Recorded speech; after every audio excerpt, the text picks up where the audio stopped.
everybody, it's Romania Black, and we are technically starting a new series today with Trigun Stampede. Now, I have watched the OG. I'm going to be looking at the manga as it comes in starting this winter and watching the movie. But I honestly, this series here is the reason I started my Trigun journey, because I saw it was coming out and I was like, okay, awesome. I've been wanting to get into Trigun for years and years. But when this new series came out, I'm like, okay, I want to watch this. But I've been told that I need to watch the OG series first. And I'm glad that I did. The OG Trigun is great. If you haven't seen it, I've got reactions on this channel. You should definitely go give it a look. But I'm really excited for this. The only thing I know about Trigun Stampede is it's not a beat for beat remake from the OG, which I'm excited about because that would be boring to react to. That it is a revisioning of it. It's like The Force Awakens from A New Hope, which is fine for me. I like The Force Awakens. It's good.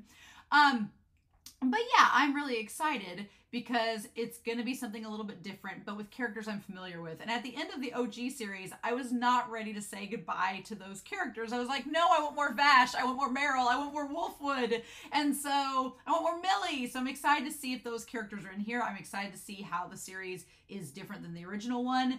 And I'm excited to see just a different format of it. And I've heard there's already a second season in the works, so that's exciting. There's only 12 episodes to this, so I'm glad there's going to be more to come. That'll be exciting. The only thing I've actually heard that's been kind of like mixed reviews is the animation. Some people say the animation is good. Some people say the animation is eh.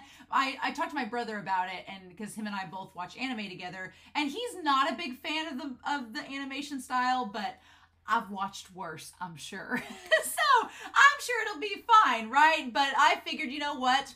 There was nothing else that sounded good to watch today, and I was like, I want to go ahead and watch Trigun, and start Stampede. So yay. But real quick shout out before we start though, I want to give shout out over to our philanthropy tier over on Patreon. If you don't want to wait to watch episode 2 on YouTube, you can go over to Patreon, and for $5 you can watch things a week early, as well as vote in the polls for shows that will eventually replace this one, as well as others. But those in the philanthropy tier, they go above and beyond each week. They donate an extra $5 each month that helps me pay for subscriptions, for manga, for anime, for cosplay, for the channel, lots of different things. So I want to give a very, very special shout out over to these philanthropy tier members, to Edgar, to Dana, to Alex Cornejo, as well as to Kiri and Be Happy, one of our moderators. Although Floor is a moderator on Patreon that will be moderating the Trigun Stampede comments. Tyrone, Anime Annie, Eric, Sunspots, Translucent Min, Anna, Nameless Monster, Shimoyama, as well as Goob, Matthew Palfinier, Ashley Got Snow, Bitches, Trails, Zakiel, Sock, and Destiny Marie. Thank you all so much for your support. I greatly, greatly appreciate it. All of my love. So yeah, I have no clue what this series is going to be about. Because of the company that produces and everything, I'm going to be recording with my headphones on. There will be some slight variation in the panels that you guys see in the reaction in the link down below, but I'm really excited to see what this episode has in store and see what's different and what's similar. So we'll just see, right? But we're not going to waste any more time. We are going to dive right in and explore Trigun Stampede. And we're going to do that here in 3, 2, 1, and let's go.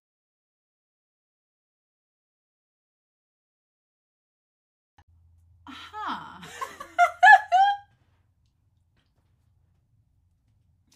I don't know how I can talk about this series without talking about the original, because there's so many choices made in this one episode alone that I'm like, wait, what? How are we already getting into this? So, and it's hard to talk about it because I can't really do a spoiler corner either, because everything that happens in this episode is something I want to compare to the OG series. So I'm like, what? So, I mean, I guess we'll just get out the things that I can say without talking about the original series at all. The animation's fine. I don't mind the animation at all. It has a very like rotoscope feel to it, and it's a very, the movement is kind of, it's not rigid, but it's a very intentional moving. I'd say that, you know, animation is very fluid and CGI sometimes can be rigid. This is sort of like an in-between. It's fine. It doesn't bother me at all. I think the CGI, there's a couple shots in here that are gorgeous, like especially of Vash towards the end where he has like where he's firing the bullets, the bombs. I think that there's some really, really good shots there. As far as the character designs of Meryl and Vash, I really like them. I like Meryl's design with the little shorts and the leggings and the little jacket over it. I like they kept in her traditional, like her shirt's the same, her hair's short and everything. I like that about her design. Vash's design is interesting. There is something so iconic about the red coat. But this is still the red coat. I don't mind the undercut. I actually like his hair in here. I like his hair with the undercut, and it kind of like has the floofiness on top. It's definitely a lot more realistic than the shunk, like the shutting out version there. And I like that his fake arm is exposed, which creates some mystery about him there. I like the black shirt underneath. It's a much more cosplayable look than the OG one. So I like the looks of everything. Let's talk about Roberto. Roberto's this new character. He is not in the OG series. Roberto is not. I like Roberto fine. I think there are a couple of things about Roberto I do want to say, but they're tied more to Meryl's character, so I'm going to get to that here in a little bit. But I do like the idea of this kind of old and wizened character that's an old reporter that's kind of like jaded and he drinks a lot. Like, I like the idea of this grumpy old man following Meryl and Vash around, and it contrasts really well with Vash. It's a nice thing because Vash seems, you know, right now very youthful and expressive, which is a nice contrast to Roberto. I like that. It's going to be interesting. I guess I do need a spoiler corner, but that means that this initial discussion is not going to be very long at all. So, but I like Roberto's character fine. There's a couple nitpicky things that I want to talk about in comparison to the OG series. That I'm like, but I guess without spoiling anything, the one thing that I'm kind of a little bit like about, and I will explain it in more detail in the spoiler corner, is that he kind of mansplains a little bit to Meryl and talks down to her. She's 23. Like, I get that she's the new graduate out of school, so she's book smart, but she's not street smart, apparently. And he just is like, you don't know the ways of the world, and I'm a Gen X and you're a millennial, like all this, and kind of has that mentality about it, which is not present in the original series, and we'll talk about it in spoiler corner. But that's the only part that I was like, But I do think that the banter and dialogue between Vash and Roberto could be intriguing. I'm very curious about it. I'm excited to see where it goes. I do like that we're getting more into the plants. Again, without spoiling much, because the plants are brought up in this first episode, the plants are not talked about too much in the OG series. They are brought up, they are present, they're a thing, but there's a lot of mystery around them, and it's tied to that mystery of Vash. And here, the plants are just right out in the open. Like, here's the plant. This is what they are. They're biogenetic engineers, and they're generators that give us electricity and power and things like that.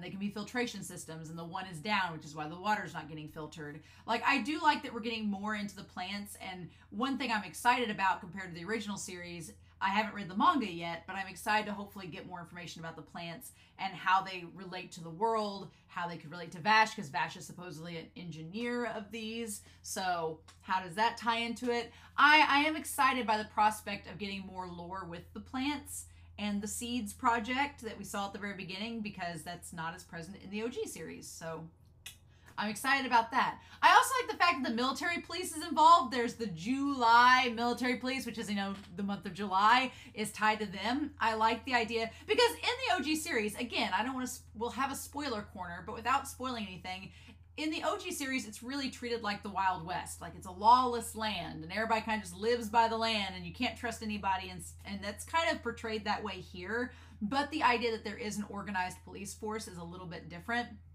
I like the idea that there is a possible organized force that will possibly be a third party that Vash has to deal with. I like the idea that Vash just doesn't have to deal with whatever villains comes his way. He also has this side problem, which is the military police, that he's going to have to deal with as well. That could be interesting, right? I liked Rose's character. I liked her in here. She was like pregnant with the baby. I like the idea. The part with the bullet, Vash's character, I like his character so far. It is very goofy, peace and love, all that stuff. Him yelling for the bullet was a little over-exaggerated for me, but it serves its purpose. It's establishing that Vash is a goofy character, but then when he goes to fire the bullet, he can get serious, right? But he's a pacifist. He doesn't want to fight, And Meryl's just kind of like, I do like immediately the chemistry that Vash and Meryl have in this, that they're immediately like that. And Roberto's like, kids these days, am I right? I do like that immediate chemistry between the two of them and their banter. And I kind of like the inquisitiveness of Meryl, where she's a lot more open and being like, why is this way? What are you doing? Come on, Vash. Girl also has a pitcher arm. Like, I hope she played softball for 6 years, because throwing that bullet up to that mountain, I mean, but anime logic. Am I right? But yeah, there were lots of things to like about this episode. I'm very intrigued, especially after watching the OG series. There's a lot that I'm like, what we gonna do with this? And I do like they pay homage in the magazine to the humanoid typhoon. There was a couple things I wanted to read. One is when he's reading Meryl's resume that she turns in at the beginning. She's reading the resume. My name's not Newbie, it's Meryl Strife. So she's 23 years old. Good to have that. Birthplace was December. The town of December is her birthplace. Birth date is PE81. So if we're thinking of the ship crashing to Earth, it's like maybe post escape or post Exodus, 81 years afterwards, right? So it's been about 103 so years, we can assume. And it says objective: to attain a position that enables me to use more communication skills by information. I believe humanitarian media changes our society for the better, blah, blah. And she went to the university from 99 to 103. Class of 103, look at her. So she just graduated from November University. So she went right next door to town. It was a public school. It was a state school. Had good tuition. Didn't have to afford anything. I kind of like the idea that in the OG series, they don't really talk about the education of people. The education isn't really something that's touched upon. But here they're like, oh, there's a college and a university that you go to. And it's like, in this lawless land where people are fighting to survive, we still have schools. Look at that. And she has like the little bolo tie with the green. It's very cute. But yeah, Meryl Strife. Fun times. But yeah, I kind of like that. That's a lot of fun. And then he tosses her the magazine about the humanoid typhoon. Where he got this magazine from, we're not exactly sure. But it says like Norman Island, and it's like a Playboy. Has the blonde with the chaps and everything. I wonder if the woman with the blonde hair and the chaps is part of the Nebraska family.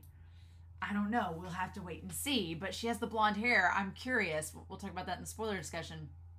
But then, yeah, we have the humanoid typhoon column, the paper about him. It says glasses, blazing yellow, can see him from a mile away. Your town's been struck by calamity. I do like they play homage to the OG version.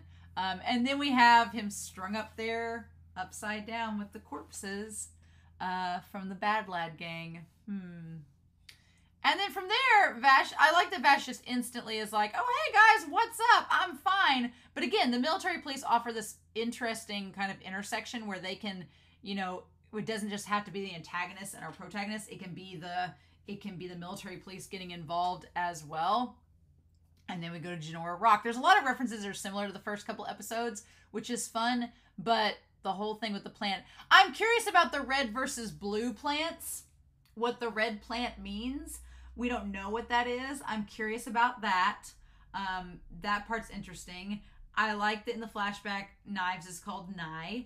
Nye makes a lot of sense. And then they do talk a little bit about the theme of the original, which is about violence and peace and humanity and the temptations and sin of humanity and how we overcome it.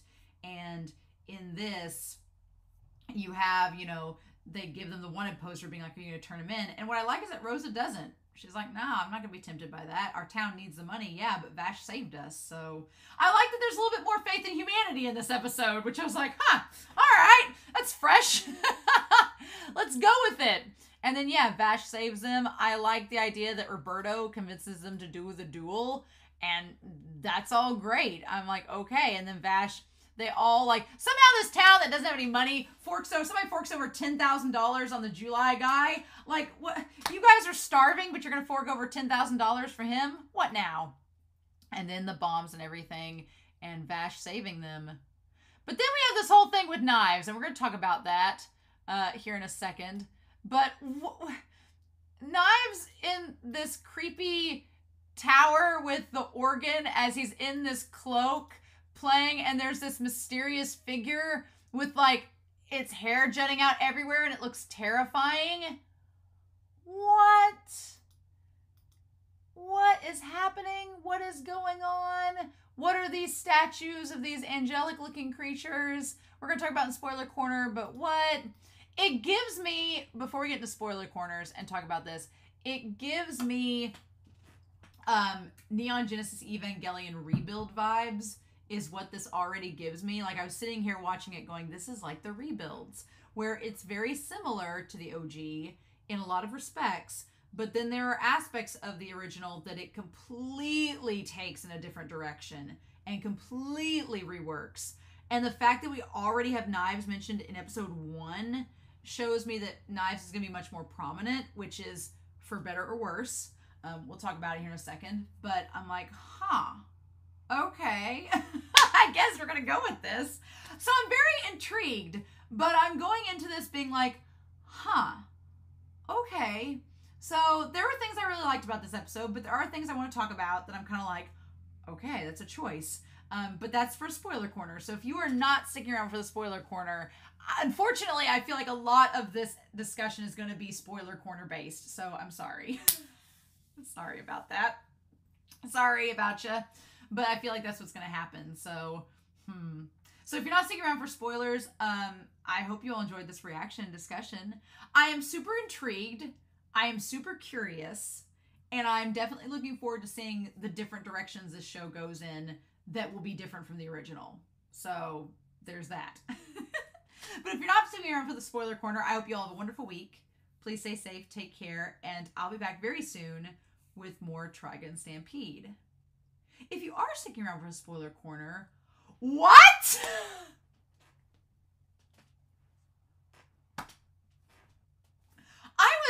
The moment we started out with the seeds, I was like, oh, we're going to start out with that. We're not going to build it up for 14 episodes, 17 episodes. In the OG series, we don't find out anything about the ships, anything at all until episode 17. Like, it is very deep within the series before you even get to the idea that they were aliens. Before you even get to the idea that there was life outside of Earth. You know, for a long part in the series, you think, oh, well, this is just a desert planet, or it's just the West, or it's just post-apocalyptic, we don't know. And you have to wait till episode 17 to find out. And there are pros and cons with that. I get that.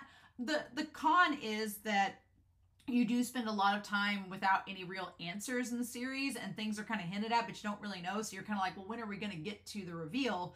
And then the pro is when you get to the reveal, it's a big surprise. And you're like, oh, here, I mean, it's kind of I feel like such an old curmudgeon saying this, but it's very much a different era of storytelling is what this is. You have the 90s version that story tells through mystery and suspense and intrigue and building up clues and breadcrumbs and getting you slowly invested. This is the polar opposite. This is in your face. There are explosions. We immediately know that Vash has a brother. We immediately know that someone named Rim has died. We immediately know this, and it's getting your attention instantly. And I don't know if I should blame TikTok or what I should blame for people's attention spans not being long enough to settle down and wait to find out. But it's a very different type of storytelling, and it's not bad. It's just different.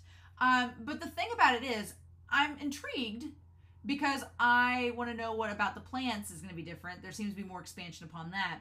The one thing I'm kind of also curious about is that when the opening sequence was happening and we saw Vash and Knives leaving with Rim, the OG series makes the entire thing with the ship kind of like Alien and Among Us, where Knives is going through the ship slowly but surely killing everybody and getting his revenge. And we have these like quiet, intimate moments with the characters that are really, really well done.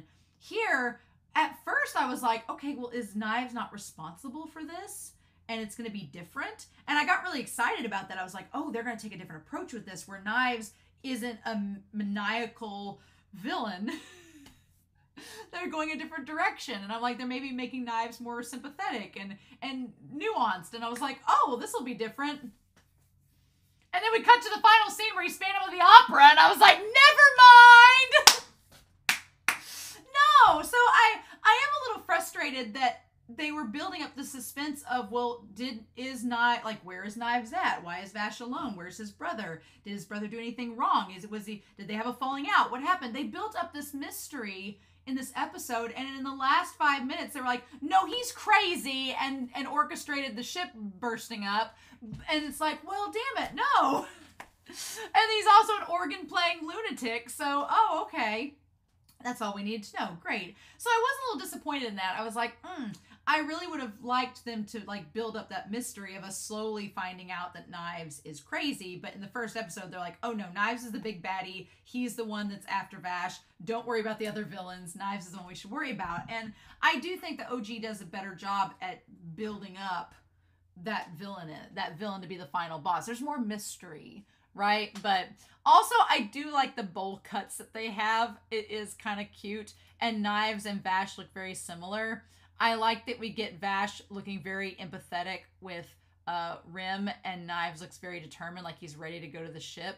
The thing that's interesting is that Rem tells them to get inside the ship and says, well, will the people be able to escape or not?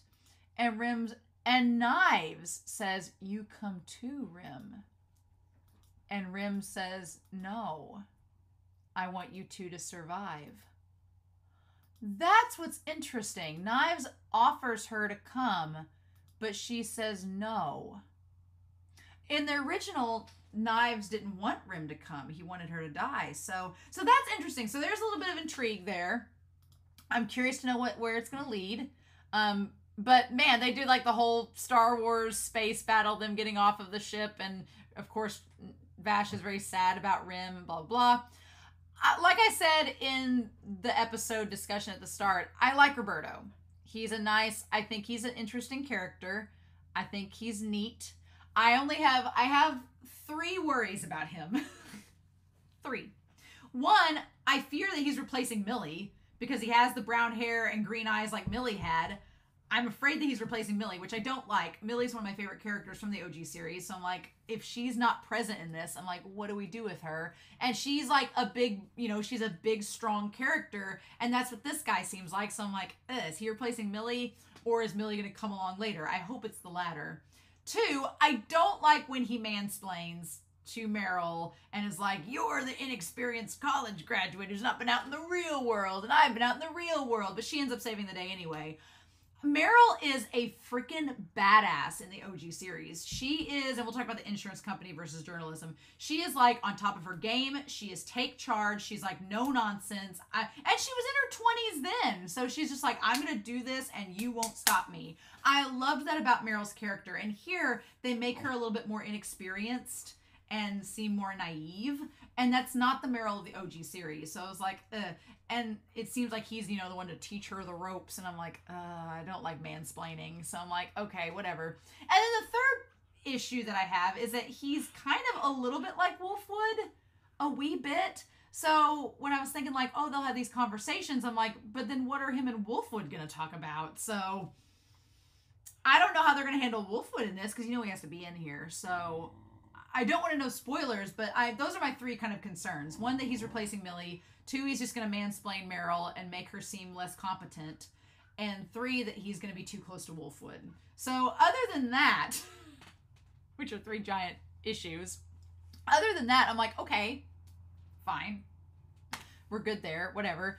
As far as the insurance company versus the journalism aspect goes, I am a little bit sad about that because the fact that Millie and Meryl were from an insurance company and were set to go find Vash and keep track of him, it was a very 90s thing. It was a very 90s kind of corporate world, making fun of it and satirizing it. And I liked that. I thought it was hilarious. Here, it's the 2010s, 2020s, and it's all about misinformation, information, and journalism. I get the play on that because of the times, but the insurance bit was just so funny. I do like we get more about the world, though. We get No Man's Land. The planet actually has a name. In the original series, it didn't really have a name. I want to get to that map. They have a map showing where everything is at, right? which we'll get to that here. It's a nice nod with Vash to the Bad Lad gang. In the episode of the OG series, it was Vash and Meryl and them tied up hanging from the pole, so they kind of pay homage to that. That part's pretty fun. I like Vash's character fine. You get instantly his personality, and it's very similar to the personality of the OG. The only thing that I'm kind of like a little bit wanting more with is that in the OG, there was this mystery about Vash where we didn't know what he was. We didn't know where he came from. We didn't know anything about him. We just knew he was a wanted man.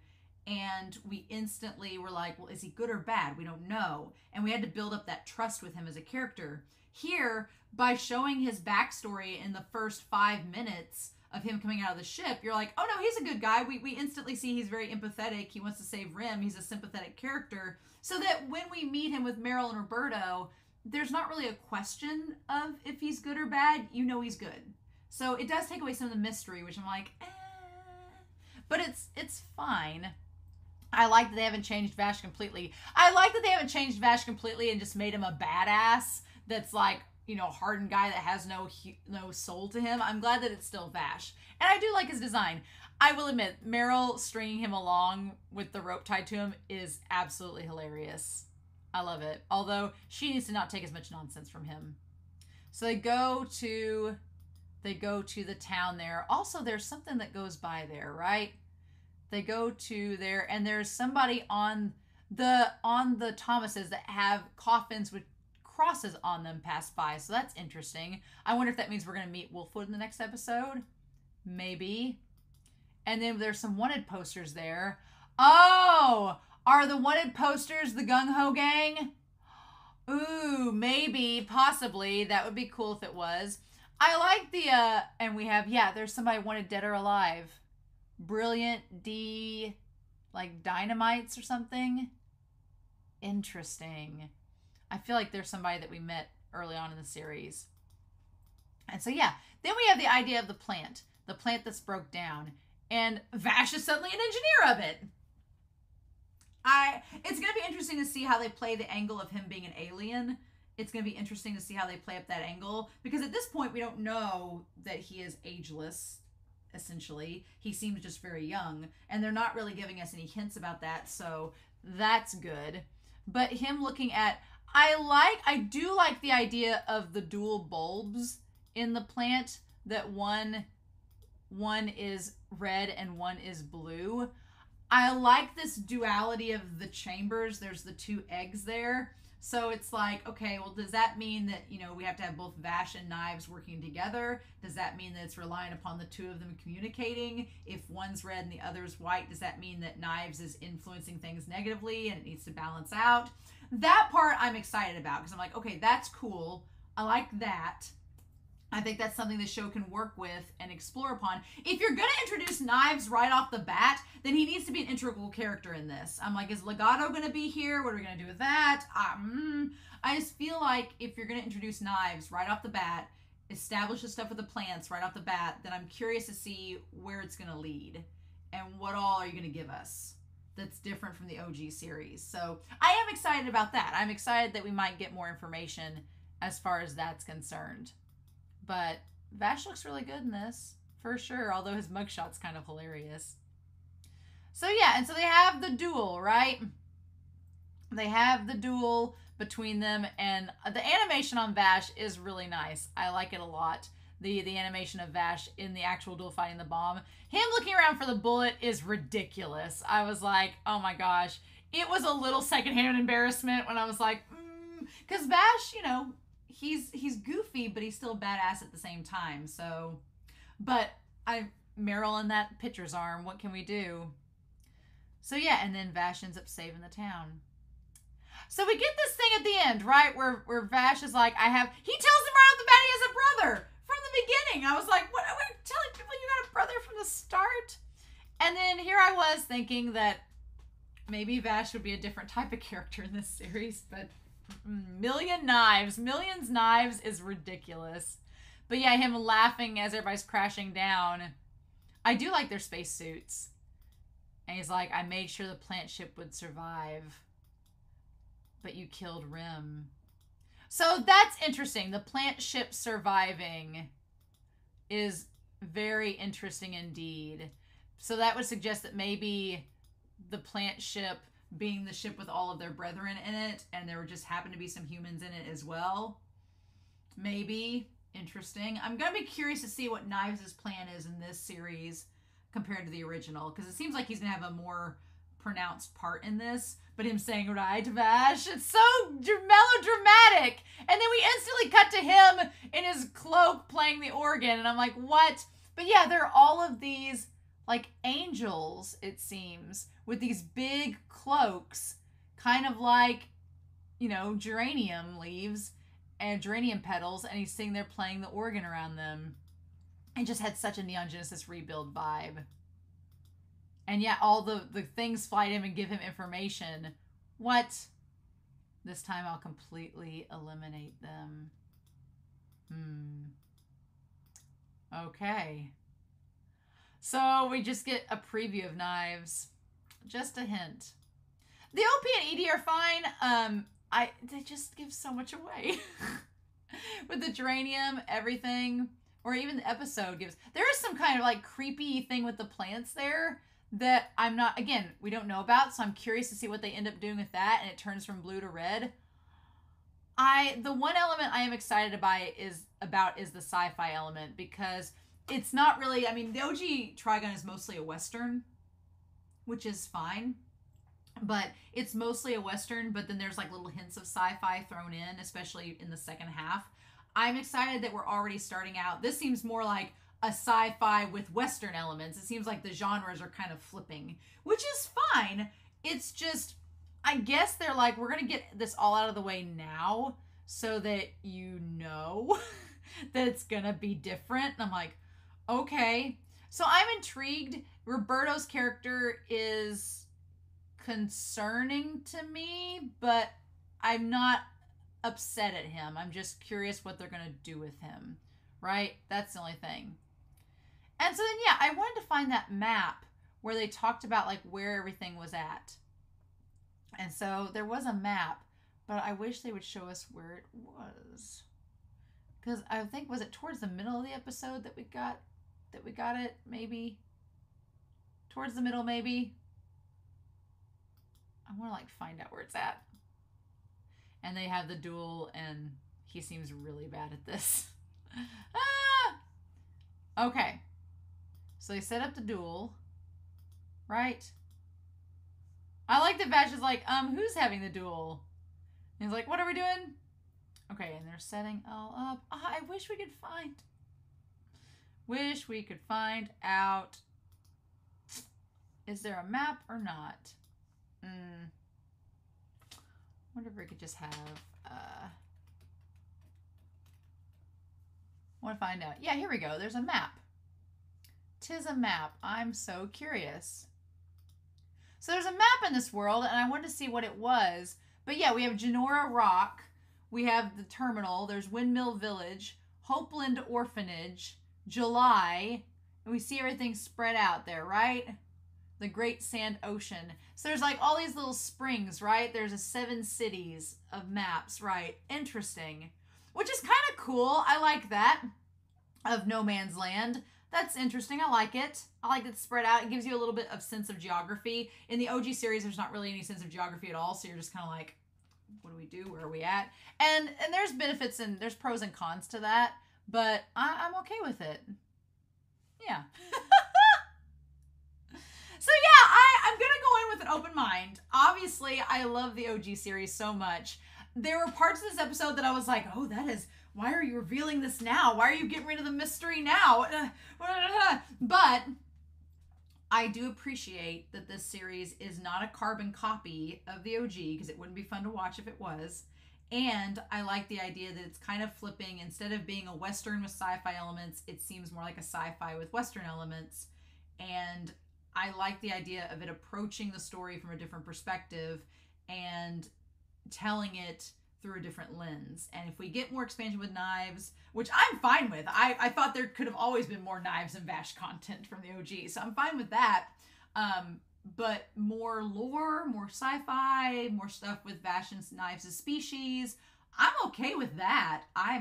Bring it on. it's just going to take me a little bit to adjust. And if there's no Millie, I'm going to be very sad. But I don't want any answers. I don't want anybody to tell me if there is or not. We'll find out. Wolfwood's got to be in this, so at least we'll have him too.